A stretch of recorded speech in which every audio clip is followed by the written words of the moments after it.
I'm Kyle Milan, and you need to watch my LinkedIn Lives because you're going to learn some shit, and sometimes I'm funny. We're here to talk about industrial sales, industrial marketing, technical sales. Then on today's episode, we're going to talk about how to build trust, which is the most important aspect. Are you stepping up your sales game? It's almost the end of 2022. All right, guys, we're going to do some cold calls.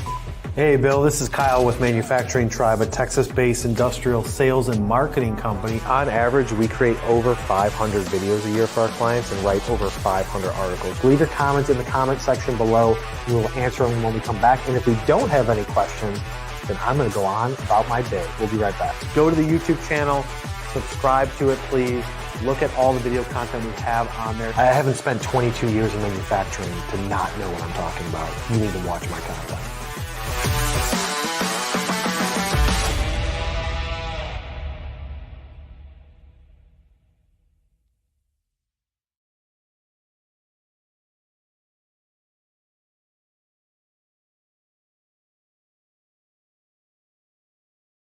When you put me in.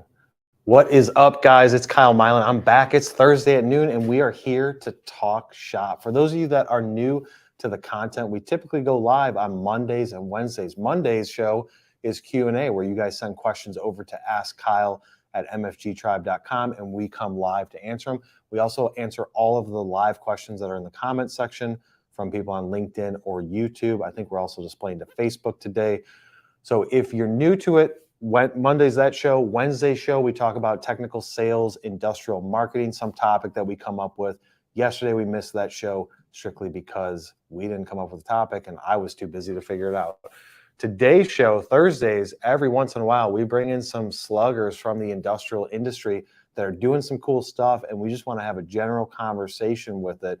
For those of you that aren't following me on YouTube, go over to that YouTube channel. We've got over 365 videos probably where you get all access to all the content, all of our short content. We've got tons of 60-second videos so you guys can understand strategies, tactics, everything related to industrial marketing and technical sales. So without further ado, Laura, you good? Give me the thumbs up. Laura says we're good, who is the producer. So we are going to be bringing in our guest. Let's hit it. So today we've got Misa. What's going on, man? Hey, Kyle. Good. How are you? Thanks for having me.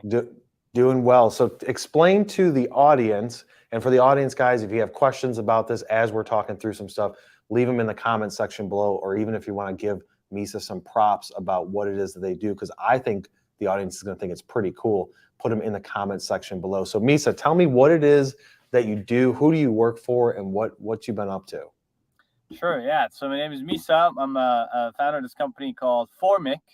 We are a robotics as a service company.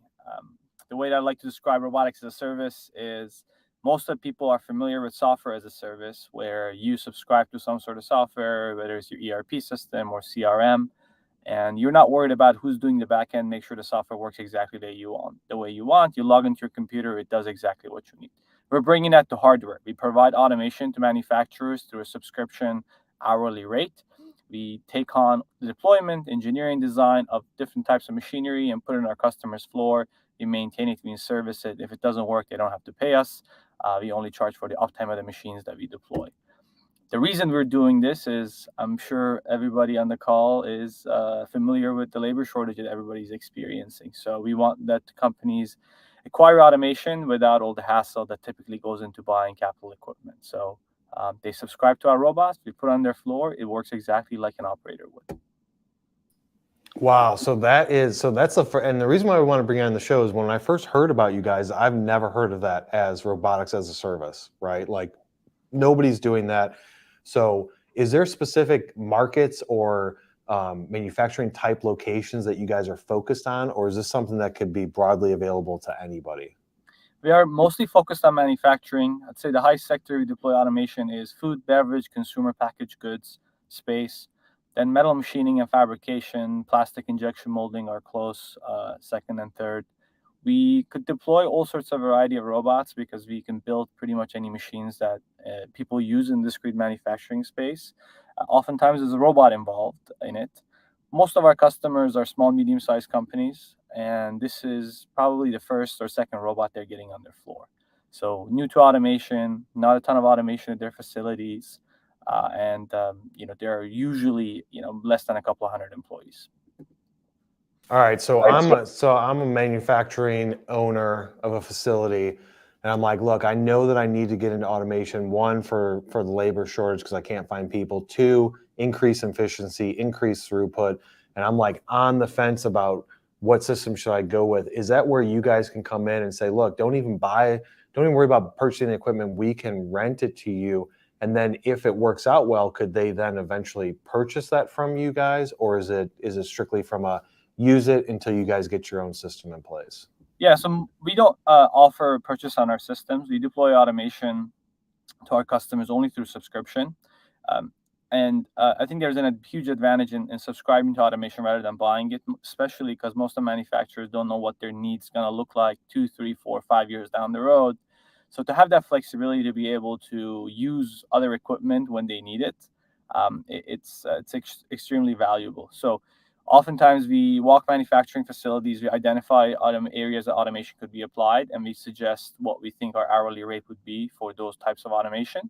And they could opt into anything from a 1-year contract all the way up to 6-7-year contract, depending on their level of comfort and the forecastability of the product line that they're running on that line. So the short answer is we don't sell them, and I think it's more beneficial to rent the automation than to go ahead and buy it. Yeah, so that's a great solution to be able to say, all right, look, you don't have to worry about the capital equipment purchase. You don't have to worry about budgeting it. Like, we can come in. They don't even have to worry about having the engineering staff to be able to implement these robotic systems, right? They turn to you guys. You guys say, look, based on your application, this is what you need. We're going to do the engineering behind it and deploy it. And then here's your rate. And you say you charge for uptime only? Exactly. So typically, if anybody has been in the market to buy any types of automation or any types of manufacturing equipment in general, you might be overwhelmed when you walk a trade show. There's too many options. There's too much complexity in defining what is it that exactly I need. Most of the manufacturers don't have this expertise in-house. Even if they do, they're busy running their day-to-day.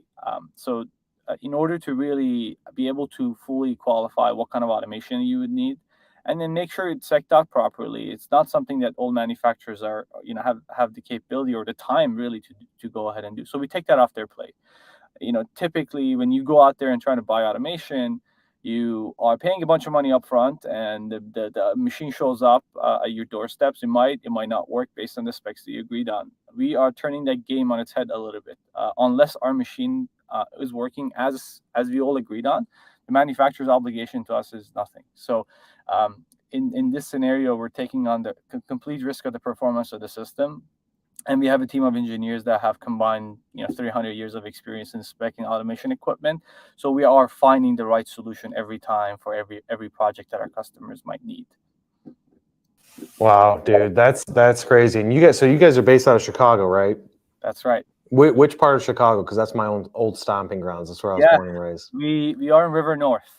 Okay. Oh, you're literally in Chicago, and you're in the nice part, River North. You got the nice views, man. What's the craziest experience you've had since doing this, where somebody either says, I want to do this, or can your robotics do that? Like, what's the craziest story you have to share? Yeah, I think generally, a lot of people, when they think about automation and robotics, they think that automation and robotics should do anything, and oftentimes they take us to the most complicated project that they can find on their floor, right? Because that's just the biggest bottleneck. That's the job that nobody wants to do. So oftentimes you see a lot of projects that are just not economically feasible to automate. We have a saying in automation robotics says you could throw enough money at anything, you could automate it.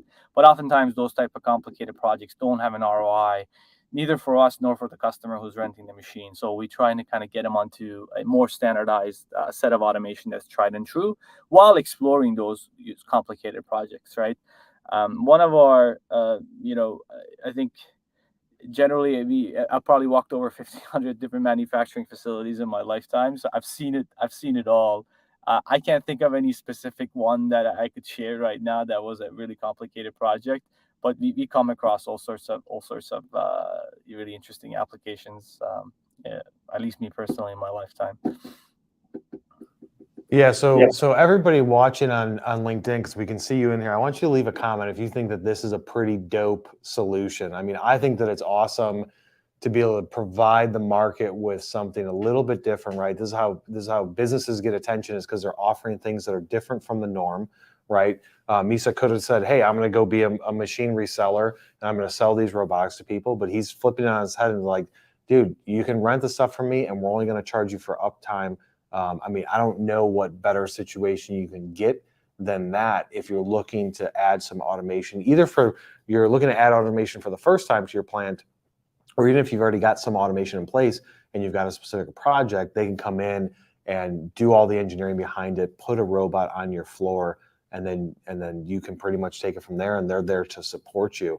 Misa, a question that I would have is how big, like when you guys were building the team, what type of struggles did you guys run into with developing a team and figuring out like all of these moving parts? Because this is completely different, I feel like, than what most companies offer in robotics.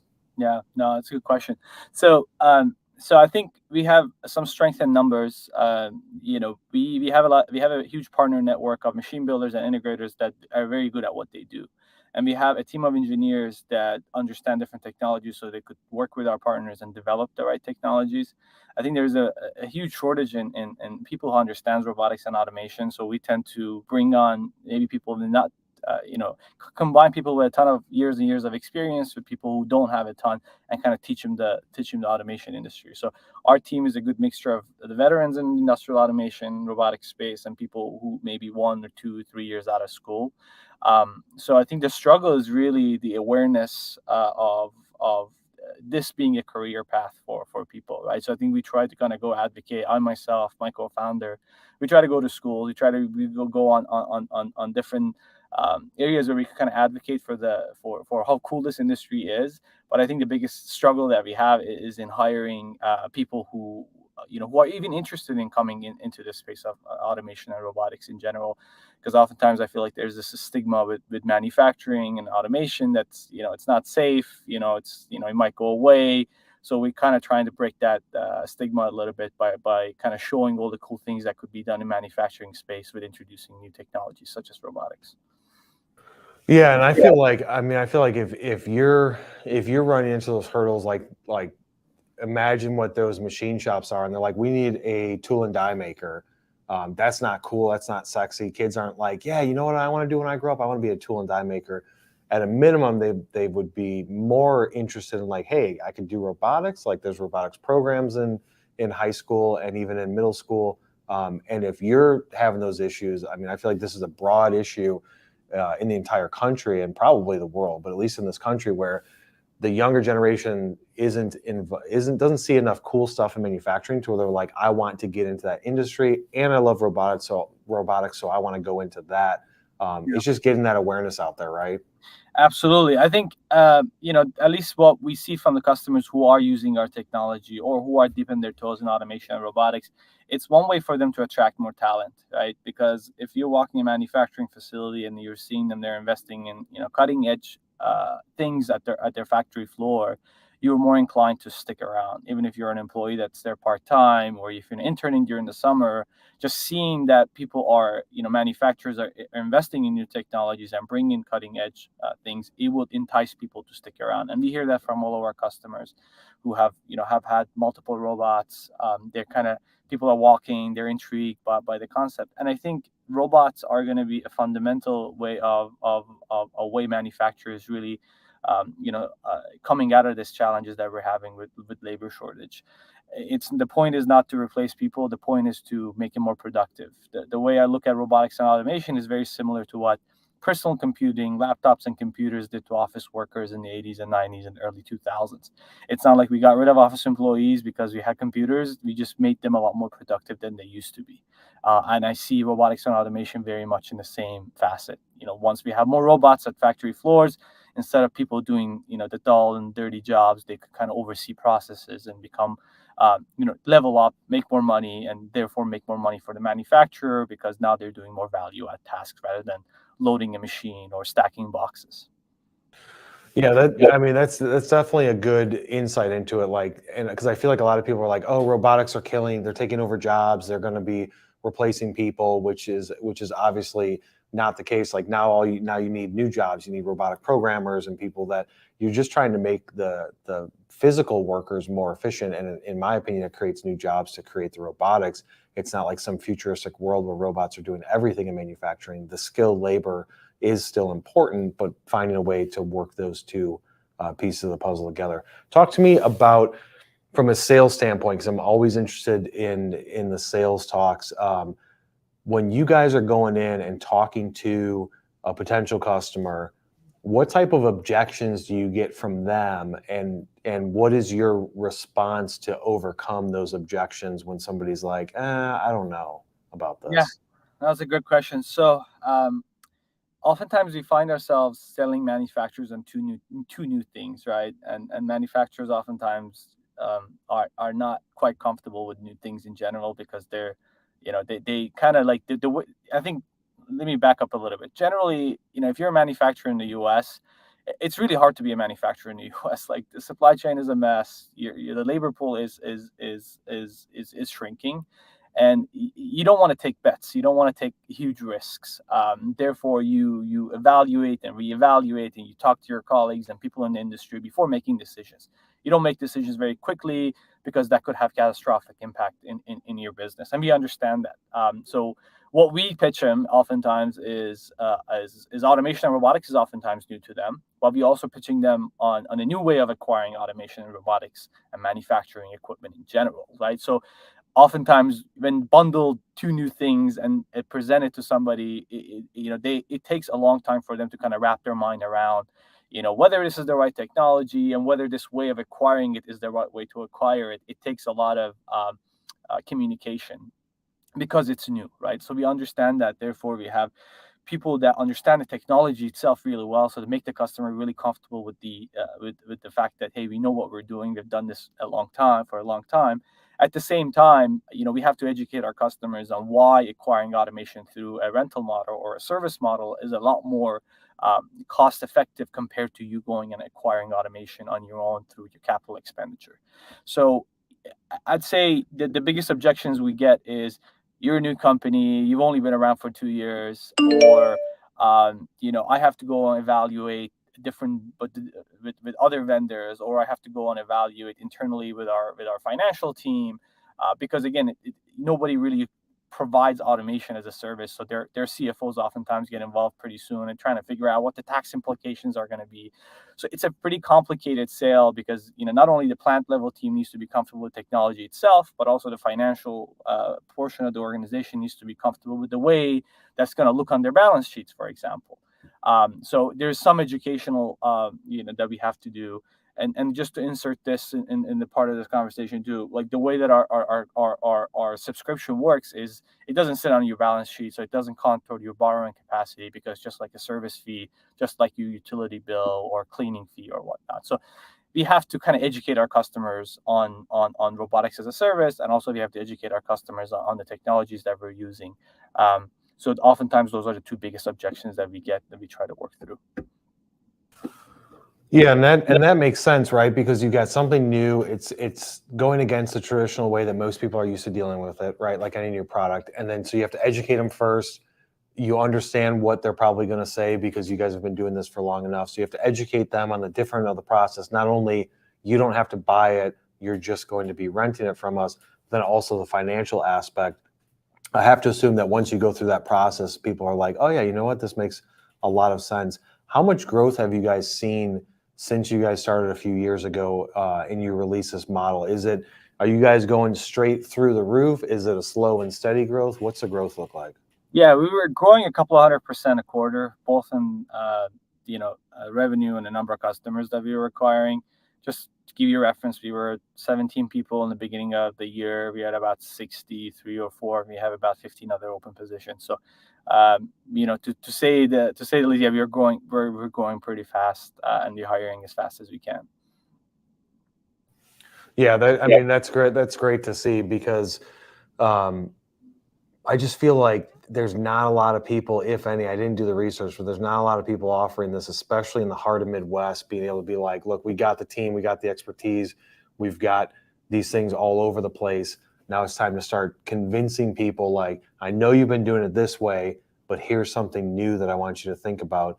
I feel like this thing could get legs like extremely fast, and that you guys can continue to see year over year massive type of growth in this model. How are you guys? Are you guys just have that Chicago location, or do you have locations other No, places? our team, I'd say, our focus mostly in the Midwest is bulk of our team. I'd say probably 60% of our team is in the Midwest. In general, I'd say, yeah, maybe 50%. And we are hiring in different parts of the country. We have engineers, we have sales engineers, and we have a lot of people that work remotely, because our customers are really all over the place, and we want to be able to go visit their facilities. But we have systems in the Midwest, we have systems in the Southeast, we have systems, Northeast and West Coast. But majority of our team is focused. Majority of our initial customers are in the Midwest. That's great. You guys got anybody down here in Texas? We have somebody that's covering Texas from North Carolina. No, do you have any customers down here yet? Not yet, but we're very close. Okay. Hopefully we can get you some. Yeah. Even with this exposure, I think there's a lot of companies, at least down here, that could definitely use your guys' help, based on companies that we talk to every single week.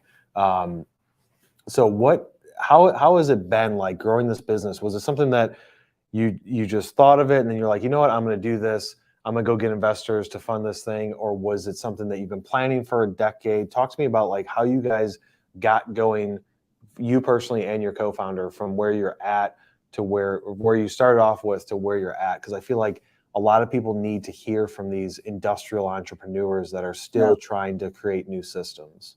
Yeah, no, absolutely right. I think, I consider myself extremely lucky because first I had the chance to walk a lot of manufacturing facilities and hear firsthand what their challenges are with deploying automation and robotics. So I kind of had this idea of providing this type of solution to customers. And the idea was, a lot of manufacturing is struggling with labor problems. Automation is complicated. That's why they don't have any on their floor. They have labor shortage. They're willing to pay an hourly rate for something or somebody to come and do the task. Like, what if you could provide automation to them in that fashion? So this idea was kind of brewing in my head for a couple of years. And my co-founder Salman, he comes from a venture capital background, he invests in a lot of robotics companies, and me and him kind of started talking. Really, the idea started growing legs. And then his connections really in the space of venture capital really helped really expedite our fundraising process. And I think my background in automation and manufacturing helped us in acquiring our initial customers and really hiring the initial team to go and get this done. I'm happy to lend a hand to whoever is looking to start a business in the industrial manufacturing space and make all the right connections.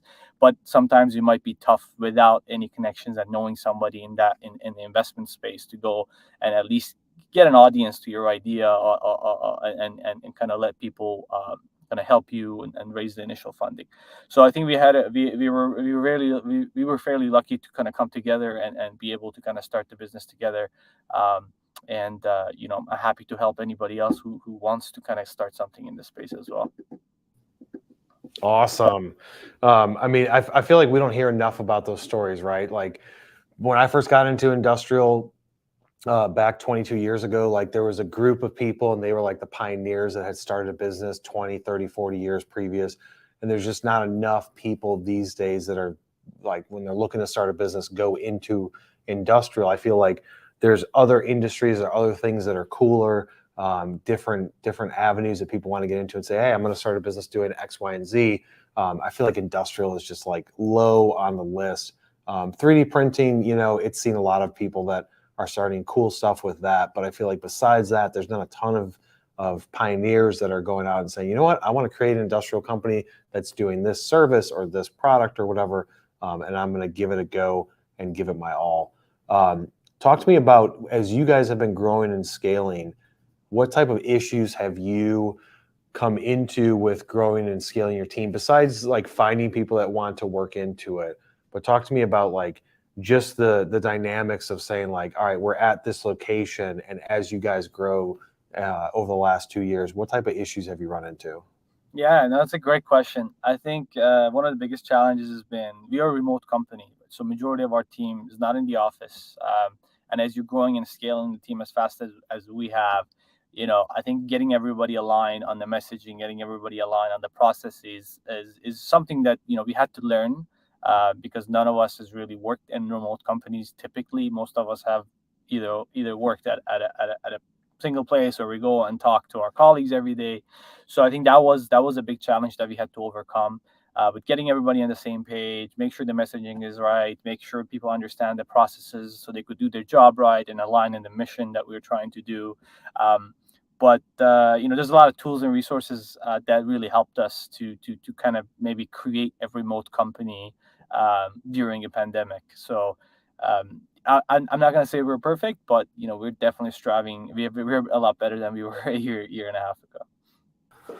Yeah, dude, on that remote working thing, like as we've grown and scaled over the last couple of years, especially after COVID, going and looking for new people, it's like so many times I'm running into issues. I mean, I would kind of expect it on our side as a marketing agency, sales and marketing agency, but people are like, I don't really want to go into the office anymore. I'm looking for only remote work. It's like COVID happened and everybody's like, I only want to work remote. So that made us change our policies internal to where the way that we do it, anybody that's located in Austin comes into the office 3 days a week, Monday through Wednesday, and then they have optional Thursday, Friday remote work from home, work from wherever days. I feel like that's the only way to get a good balance out there.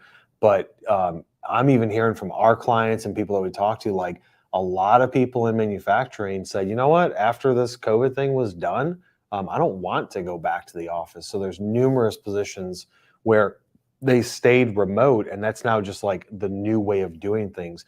And 100% agree, like we're not perfect at all. You can only have so many tools.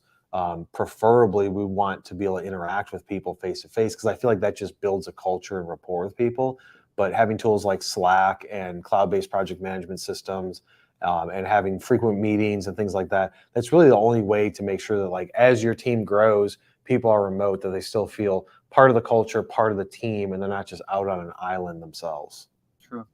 Yeah, I think what we try to do, now that we don't have to spend a ton of money on a huge office space, we get together at least twice a year, and the whole team comes together, and we'll do a company-wide offsite and do all sorts of fun activities and hang out. And the individual teams try to get together once a quarter to kind of meet up and align on goals. So we try to do those events and make them really fun, and make them memorable. So that's been really good. But I think one thing that people kind of underestimate when they think about, I guess they don't think about it, it's kind of a benefit, because when you can hire remotely and hire people everywhere, you can tap into a much larger talent pool, which wasn't available to you, right? So if you had everybody be here in Chicago, we might not be able to hire the project managers, the engineers that we have in our team, because they're kind of spread in different parts of the country. Yeah, that's definitely something that we've seen, is like, because we do have some employees that are remote, like if I need somebody specific, for a specific role, the biggest challenge I face is like, do you want to work with industrial companies, right? Like the marketing we do is not for Under Armour, it's not for Nike, it's not some cool fancy stuff. Like we work with industrial companies. Some of them are massive and they do amazing things, but it's really, when I talk to people, I kind of sell them on like, look, this isn't cool, this isn't fun unless you think that this is interesting. So if you don't think that industrial manufacturing is interesting and how stuff is made and working with those companies, then you're definitely going to get burnt out on this job. And you're going to be like, you know what, this is boring. I keep working with the same boring type of companies. For me, it's in my blood that this is really the main field that I love to work with. So I've got a passion for it, but we've ran into similar issues with trying to find top key talent. We don't have to. Over the last 7 years, I never had to strictly confine it to a specific area because of technology. And nowadays, it's even easier. But still, I try, when we have open positions available, I try and say, hey, if they can be in Austin and be close to the office and come to the office 3 days a week, that is preferred. But if I have to, then we can go outside of that. Agreed. Yeah, that's something that I don't think is ever going to change. Do you? I don't think so. I think just being able to offer this flexibility and let people kind of get their job done whenever they're on at their convenience, without having to come to an office and commute. like an hour and a half, especially when you're in Chicago, it will unlock a lot of huge productivity for all the companies. So I don't think it will go away. Yeah, definitely. This is just the new norm, right? Mm-hmm. Even for industrial, like that's the thing, is like the last industry that you would ever think. Like I remember talking to people once COVID things started opening back up, and they're like, oh, like, do you want to jump on a video call? And I'm like, yeah, we've been doing those for like 7 years. And like, oh, we just started, and I love this stuff. So it's funny to see people that have been somewhat removed from that being the norm in some industries to where now it's like the norm in industrial, which is typically one of the slower industries to adapt to things like that. It's interesting and funny at the same time. Tell me a story that, like, if you could go back to when you started a couple years ago, what's like one or two major things that you would have changed from when you first started? I've got like hundreds of things that I would have changed, but now in the position that you're at now, what's one thing that you feel like, man, I wish that I would have known this and I would have changed that when I got started?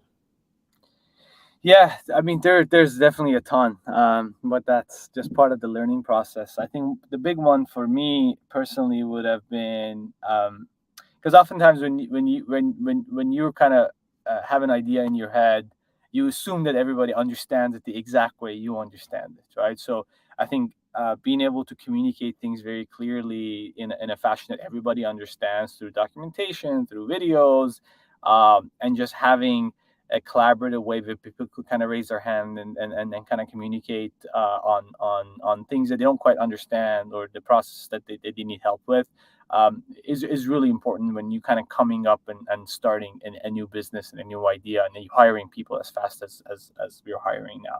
So that's the only thing I'd change. Maybe more clear process on different parts of our business, for people to get up to speed a lot quicker and feel really comfortable when they start, rather than a couple of months in, I'm not really sure where to get that document, or how do I say this, and what's the answer to this question. So that's one thing I would have tried to start get a head start on early on.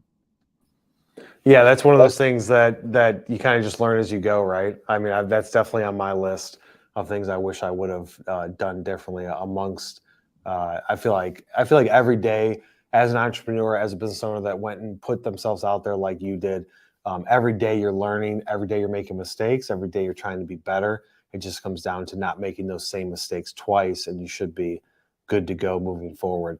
So I'm getting the wave from Lara, and so we're going to take a short commercial break right now, and then we're going to come back in, close this thing out, and answer any comments that are in the comment section. We'll be right back. So LobbyFox is the first and the only company specifically focused on solving the extremely unique challenges that manufacturing facilities face at check-in. When a visitor enters your facility, one of the first things they're asked is, who are you? We then know the different things that you need to be supplied for your visit. So one of the unique things about LobbyFox is right out of the box, the system is fully ready to go. By the time we ship it out, it's set up with all your safety videos, all your safety quizzes, and whatever languages that you need it in. So it's set up and ready to go. There's a lot of added benefits. Now you don't have to have people trained to deal with guests. You don't have to take that responsibility and put a person on it. So there's a tremendous amount of cost savings. There's a tremendous amount of time savings. And there's also that, the second chance to make a first impression. A proper visitor entrance really sets the tone for the visit.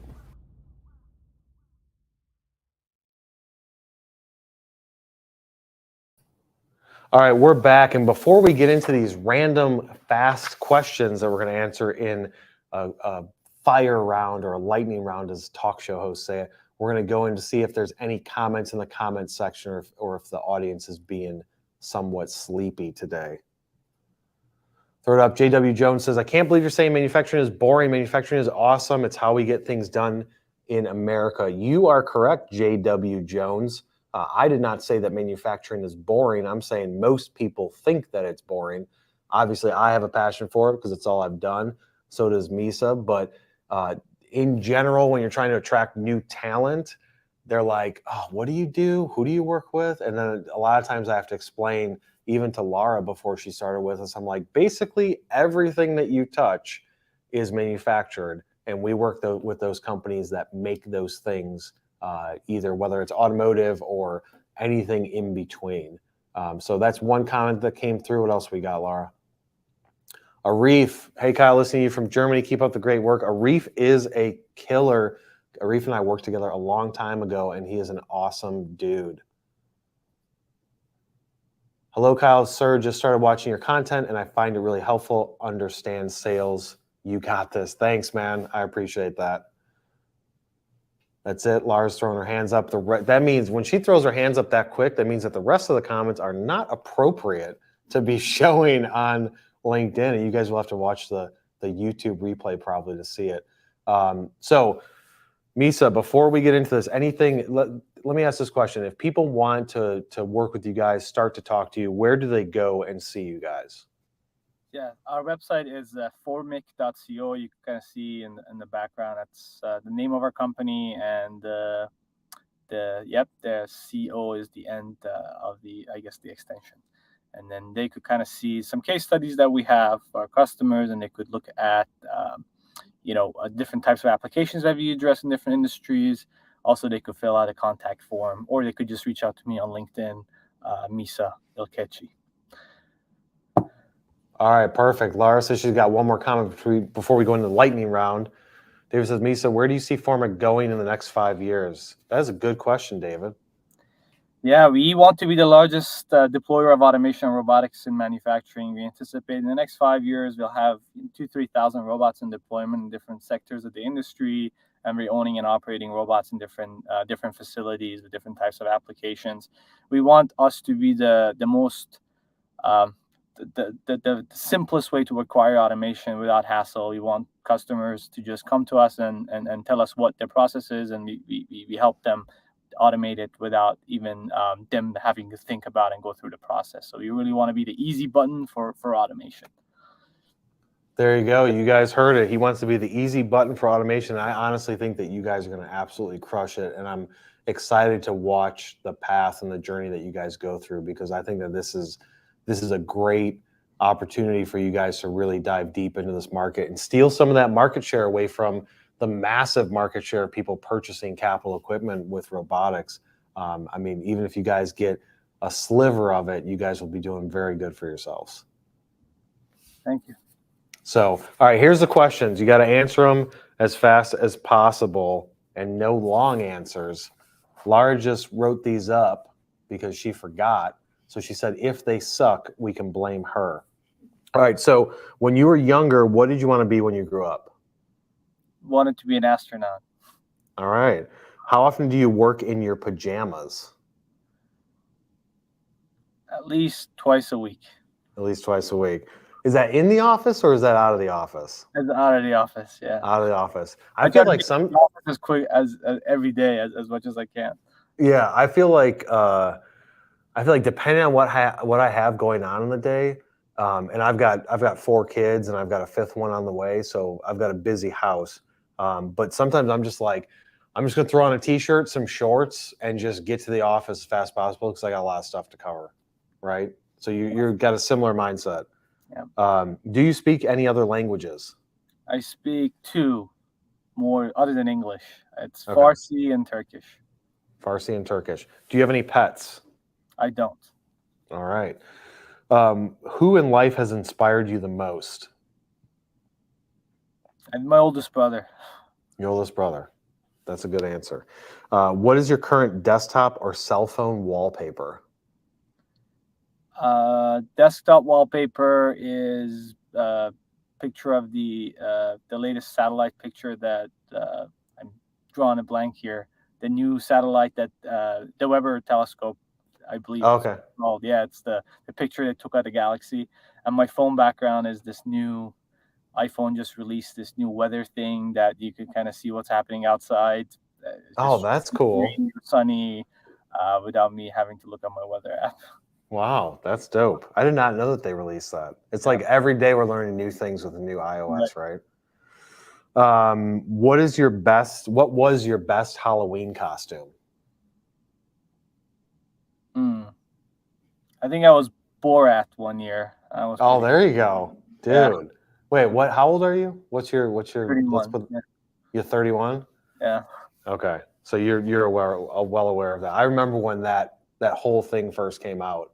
And I remember before that, back in, I think it was 2001, when I'm visiting my sister at University of Iowa, and the actor had a show called Ali G Yep. way back in the day, and I was like 18, visiting her in a college dorm. I felt like I was so cool, and like her dorm roommates were like from a different state, and they're like, "Oh yeah, you got to check out Ali G," and I was like, "This is hilarious! Like, Yeah. this is just so good." If you had to eat a crayon, what color would you choose?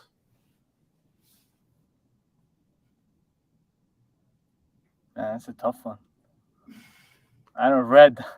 Red. I mean, Lara, I think they all taste the same, don't they? Like, it's a crayon. I don't think color. Yeah, Lara's giggling at that one. What's your favorite movie? Good Will Hunting. Good Will Hunting. Oh, Lara says she was going to expect you to say Wall-E. Oh, I like that Have you one seen? too. Top 5. Have you seen Wall-E before? Yeah, I've seen Wally. Yeah. If you had an extra hour per day, what would you do? Read more. Read more. I'm going to add one to it. Are you an early riser? Yes. 5. Usually I'm up at 5, 4:30, 5 o'clock. I can't hear you. I think I lost you.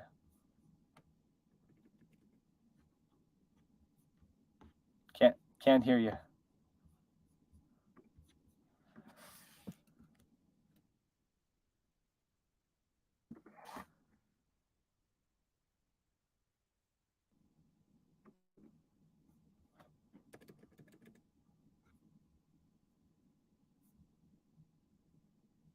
Nope.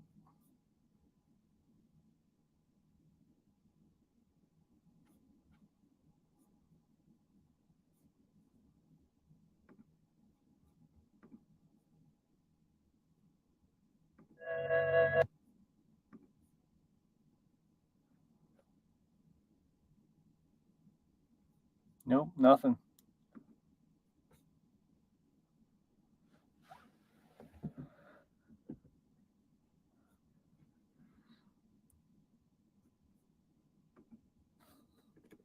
My speaker works. I just tried it. I think it might be your microphone.